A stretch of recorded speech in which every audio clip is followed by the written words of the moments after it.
నేను ఒక రహస్యం చెబుతున్నా.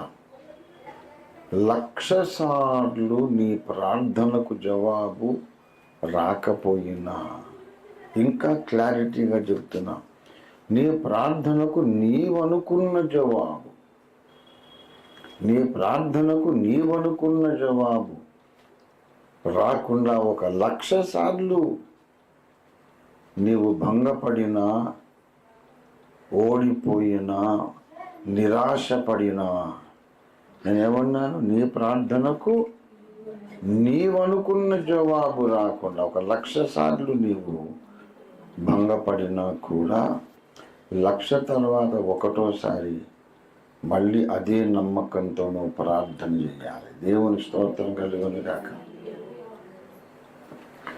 దాని పేరే విశ్వాసం. 1,00,000 సార్లు అడిగితే ప్రార్థనకు జవాబు రాలేదు, కార్యం జరగలేదు, ఇప్పుడు మళ్ళీ ఎందుకండి ప్రార్థన, ఫలితం ఉంటుందా అని అడగొద్దు. ప్రార్థించటమే నీ పని.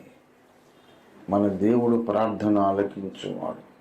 ప్రార్థన అనేది ఒక గొప్ప మర్మము, చాలా మర్మ సహితమైన ఒక నిగూఢమైన అంశం. ప్రార్థన చెయ్యాలి, చెయ్యాలి, చెయ్యాలి, విసుగక నిత్యము ప్రార్థన చెయ్యాలి.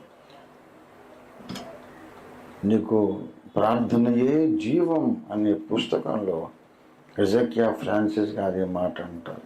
నీకు ప్రార్థన చెయ్యాలని అనిపించినా ప్రార్థన చెయ్యి, ప్రార్థన చేయాలి అనిపించకపోయినా ప్రార్థన చెయ్యి, జవాబు వస్తుందని నమ్మకం నీకున్నా ప్రార్థన చెయ్యి, లేకపోయినా ప్రార్థన చెయ్యి. ప్రే ఎనీవే, అండర్ ఆల్ సర్కమ్స్టాన్సెస్ ప్రే. ప్రే, ప్రార్థన చెయ్యాలి. అడిగాను, మరి రాలేదుగా అంటే దేవుడు ఒక మనిషి అనుకున్నాడంటే. ఎన్నోసార్లు మనం చెప్పుకున్నాం, నేను చెప్పాను, దేవుని ప్రేరేపణ చేత నీవు అడిగిందల్లా నీకు ఇచ్చేవాడు నీ దాసుడు అవుతాడు కానీ నీ రాజుగాడు.